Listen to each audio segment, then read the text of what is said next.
रोहन एका मोठ्या कंपनीत प्रोजेक्ट मॅनेजर म्हणून काम करत होता. त्याचे लग्न होऊन 7 वर्षे झाली होती. पत्नी प्रिया आणि 5 वर्षांची मुलगी अन्वी यांच्यासोबत तो शहरात राहत होता. बाहेरून पाहिलं तर त्याचं आयुष्य अगदी व्यवस्थित दिसत होतं. चांगली नोकरी, सुखी कुटुंब आणि स्थिर आयुष्य. पण प्रत्येक हस्या चेहऱ्यामागे काही सांगितलेल्या गोष्टी असतात. रोहनच्या आयुष्यातही काहीतरी कमी होतं. कामाचा ताण, जबाबदाऱ्या आणि रोजची धावपळ यामुळे तो स्वतःसाठी वेळ काढू शकत नव्हता. घरात सर्व काही ठीक होतं, पण पूर्वीसारखा संवाद राहिला नव्हता. अशातच कंपनीत नवीन कर्मचारी म्हणून स्नेहा आली. ती हुशार, आत्मविश्वासू आणि नेहमी सकारात्मक विचार करणारी होती.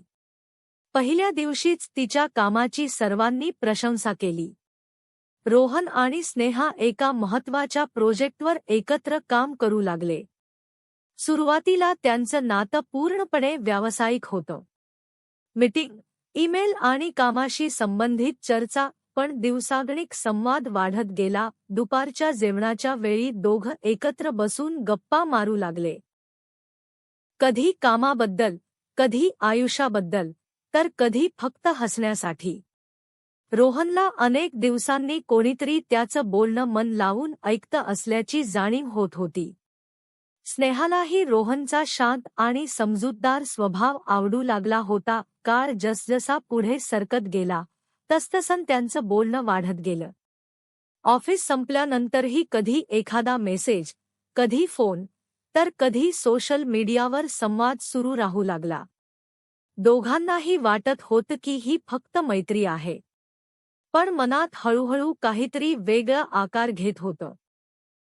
एका दिवशी कंपनीने त्यांना 3 दिवसांच्या ट्रेनिंगसाठी दुसऱ्या शहरात पाठवलं. दिवसभर ट्रेनिंग झाल्यानंतर संध्याकाळी ते हॉटेलच्या लॉबीमध्ये बसून गप्पा मारत होते. त्या रात्री त्यांनी पहिल्यांदाच आपल्या आयुष्यातील काही वैयक्तिक गोष्टी एकमेकांना सांगितल्या. रोहनने त्याच्या जबाबदाऱ्यांबद्दल सांगितलं. स्नेहाने तिच्या संघर्षांबद्दल सांगितलं. त्या संवादानंतर दोघांमध्ये एक वेगळीच जवळीक निर्माण झाली. शहरात परतल्यानंतरही ती जवळीक कायम राहिली. आता रोहन दिवसातून अनेक वेळा स्नेहाशी बोलत असे. तिचा मेसेज आला नाही तर तो अस्वस्थ होत असे. दुसरीकडे स्नेहालाही रोहनची सवय लागली होती. दोघेही आपल्या भावनांना नाव देण्याचं टाळत होते, पण त्यांना आतून सत्य माहिती होतं. एक दिवस स्नेहाने सहज विचारलं, तुला कधी असं वाटतं का की काही लोक आयुष्यात उशिरा भेटतात? तो प्रश्न ऐकून रोहन काही क्षण शांत राहिला. त्याने उत्तर दिलं नाही. पण त्या प्रश्नाने त्याच्या मनात खूप मोठं वादळ निर्माण केलं. घरी गेल्यावर त्याने प्रियाकडे पाहिलं. ती मुलीचा अभ्यास घेत होती. त्या क्षणी त्याला जाणवलं की त्याच्याकडे आधीच एक सुंदर आयुष्य आहे. तरीही तो भावनिकदृष्ट्या दुसऱ्या दिशेने का ओढला जात आहे. पुढील काही दिवस त्याने स्वतःला स्नेहापासून दूर ठेवण्याचा प्रयत्न केला. पण ज्या व्यक्तीची सवय मनाला लागते, तिच्यापासून दूर राहणं सोपं नसतं. स्नेहालाही त्याच्या बदललेल्या वागण्याची जाणीव झाली. सगळं ठीक आहे ना? तिने एक दिवस विचारलं. हो, रोहन म्हणाला, पण त्याचा आवाज त्याचं खोटं उघड करत होता. ऑफिसमध्ये काही सहकाऱ्यांना त्यांच्या वाढत्या जवळीकीची जाणीव होऊ लागली. कुजबूज सुरू झाली. काहीजण विनोद करू लागले. रोहन आणि स्नेहाला याची कल्पना नव्हती. एका दिवशी रोहनच्या मोबाईलवर स्नेहाचा मेसेज आला आणि तो चुकून प्रियाने पाहिला. मेसेजमध्ये काही गैर नव्हतं, पण त्यातील आपुलकी तिला जाणवली. तिच्या मनात प्रश्न निर्माण झाले. त्या रात्री प्रियाने रोहनला विचारलं, स्नेहा कोण आहे? रोहन थोडा दचकला. ऑफिसमधली सहकारी, तो म्हणाला. फक्त सहकारी? त्या प्रश्नाचं उत्तर देताना त्याला स्वतःच्याच मनाशी सामना करावा लागला. काही दिवसांनी प्रिया अधिकच शांत झाली. ती भांडली नाही, आरोप केले नाहीत, पण तिच्या डोळ्यांमधला विश्वास कमी होत असल्याचं रोहनला जाणवत होतं. दरम्यान स्नेहालाही परिस्थितीची जाणीव होऊ लागली. ती स्वतःला प्रश्न विचारू लागली, एका विवाहित व्यक्तीबद्दल भावना निर्माण होणं योग्य आहे का? आणि जर त्या भावनांमुळे एखादं कुटुंब दुखावलं जात असेल तर? एक दिवस तिने रोहनला ऑफिसजवळच्या कॅफेमध्ये भेटायला बोलावलं. दोघे बराच वेळ शांत बसून राहिले. शेवटी स्नेहा म्हणाली, आपण जिथे आहोत तिथून पुढे जाणं योग्य नाही. रोहनने तिच्याकडे पाहिलं. मला माहिती आहे, तो हळू आवाजात म्हणाला. तुझं कुटुंब आहे. तुझ्यावर प्रेम करणारी पत्नी आहे. एक मुलगी आहे जी तुला हिरो मानते. रोहनच्या डोळ्यात पाणी आलं. त्या दिवशी त्यांनी एक कठीण निर्णय घेतला, अंतर ठेवण्याचा. पण निर्णय घेणं सोपं असतं, तो पाळणं कठीण. पुढील काही आठवडे दोघांनी संपर्क कमी केला.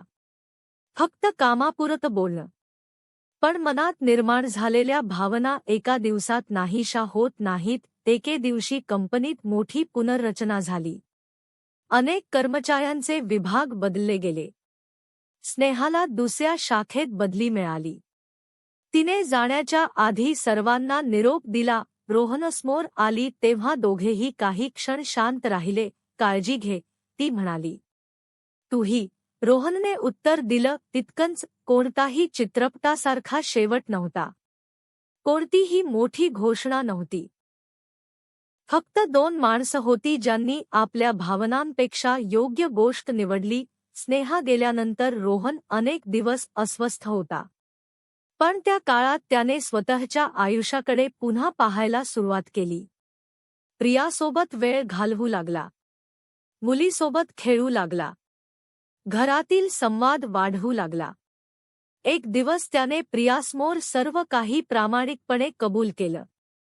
त्याने सांगितलं की त्याने मर्यादा ओलांडल्या नव्हत्या, पण भावनिकदृष्ट्या तो चुकीच्या दिशेने जात होता. प्रिया खूप दुखावली होती. पण तिने त्याचं बोलणं शांतपणे ऐकलं. विश्वास पुन्हा निर्माण करायला वेळ लागेल, ती म्हणाली. मी तयार आहे, रोहनने उत्तर दिलं. महिने गेले. हळूहळू त्यांच्या नात्यातील तुटलेले धागे पुन्हा जोडले जाऊ लागले. दुसरीकडे स्नेहानेही तिच्या आयुष्यात नवीन सुरुवात केली. नवीन शहर, नवीन नोकरी आणि नवीन स्वप्न. कधीकधी काही नाती आयुष्यात येतात फक्त आपल्याला काही शिकवण्यासाठी. ती कायमची राहण्यासाठी नसतात. रोहनला एक मोठा धडा मिळाला होता. आकर्षण आणि प्रेम यात फरक असतो. आणि क्षणिक भावनांसाठी आयुष्यभर जपलेल्या नात्यांना धोक्यात घालणं कधीच योग्य नसतं. आज अनेक वर्षांनंतर तो आपल्या कुटुंबासोबत आनंदात आहे. कधीकधी भूतकाळ आठवतो, पण पश्चात्तापाने नाही. तर एका शिकवणीसारखा. कारण आयुष्यात काही वळणं अशी असतात जिथे चुकीचा रस्ता खूप सुंदर दिसतो, पण शेवटी योग्य रस्ताच आपल्याला खऱ्या आनंदाकडे घेऊन जातो.